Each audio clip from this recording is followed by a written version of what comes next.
But let's bring in Mr. Ade Konye here, who joins us from the U.S. Tech entrepreneur, telling us a bit about what, having heard the president and run through his speech, the president said, I made promises about how I would govern this great nation at my inauguration. That's part of what the president said yesterday. I made promises about how I would govern this nation. It says to reshape and modernize our economy to secure lives, liberty, and property of the people. He reminded us of what he said at the inauguration again yesterday. So if you were to look at, just over 100 days in office, what would you say the president has done? Has he hit the ground running? Yeah, so for me, and from, considering my background, I would say that from my perspective, things are hopeful. And I mean this with all sense of empathy for what is happening on ground in Nigeria. I mean it too. We currently in our space investing in tech in Nigeria and in startups and in businesses in Nigeria. We are actually investing right now, and the reason being that we see, and I don't really want to get into the politics of things, but we see a president that's pro-business, a president that is going around the world trying to restore investor confidence in Nigeria. It will take time, but we're starting to see some commitment come from international community, from investors outside of Nigeria. So that gives us some comfort to come and make some investments. And we're currently making some investment right now. Other things that we're seeing, we're also seeing a president who a lot is going on at the same time. I think Nigeria is going through what we might call a V-shaped recovery, which means you first go down and hit almost the very bottom before you start to climb back up. Right now it's very painful. We get that, and we see that, and we see how the president is trying to stimulate the economy by also trying to get people, stimulate spending through all of this what we call stimulus. The same thing happened in the U.S. back in 2008 when President Obama also was given some sort of stimulus package to try to stimulate the economy. So things like this we see over time would start to play out. In the immediate term, it's difficult and it's hard to really accept, any of that, to see the impact of anything that the president is doing. But over time, we will start to see. It takes time for recovery to happen. Not to lay blame on anyone. This is not about politics. It's just really about, from our perspective, what we are saying. We're seeing pro-business. We're seeing that, from an innovation standpoint, the president is supporting innovation. We've seen, and we strongly believe that only one of the things that can really help Nigeria recover is not so much dependence on the government. It's really going to be innovation. If you really look at, from our perspective, it's going to be innovation. And we see a president who recognizes that, who has appointed the right people.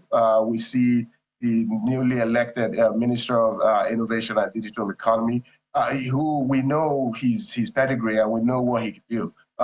So appointing him to be there sends a signal to the tech community that I'm here for you. I'm here to lay down some policies to support your work and encourage you to come back to the economy.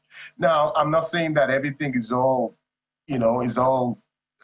good at this point in time, but it's hopeful. From our perspective, it's hopeful, and we see the president that's putting some things in place to help secure the economy over the long term. Okay, and so encourage.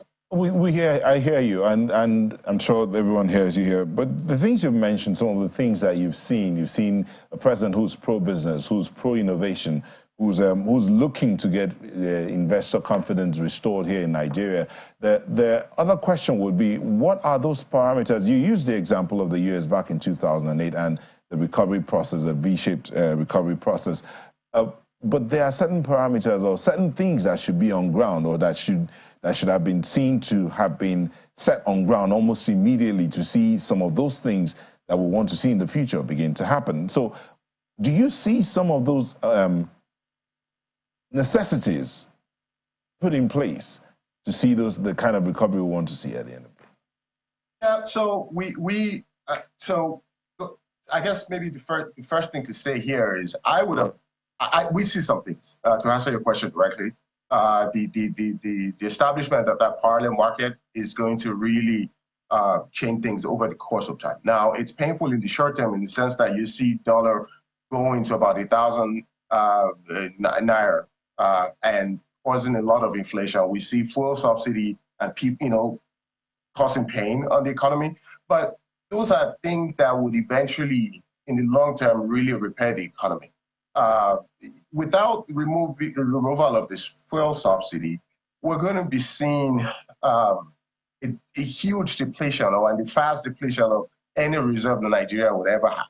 I mean, over time, we would see that. What I would have loved to see in the short term, as the president is making all these policies, is to have some type of, maybe to do it in to take a staggered approach where, rather than do everything in the first 100 days, maybe take one step at a time, so that the burden and the pain will be less on the citizens.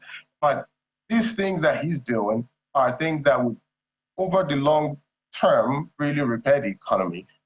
In the short term, it's painful, and it's going to be painful in the short term because they are abrupt. These are things that we've enjoyed over a long period of time, suddenly removed. So those will be painful.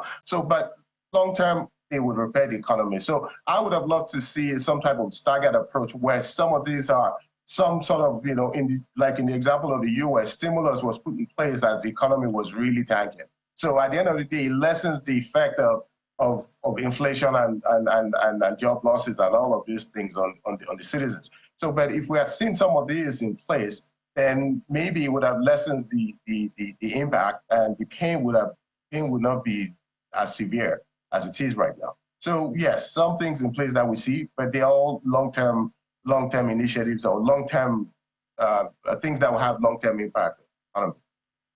Okay, so we're talking nation building and nationhood, looking at the tomorrow beyond the yesterday and today. What are we going to do today towards tomorrow?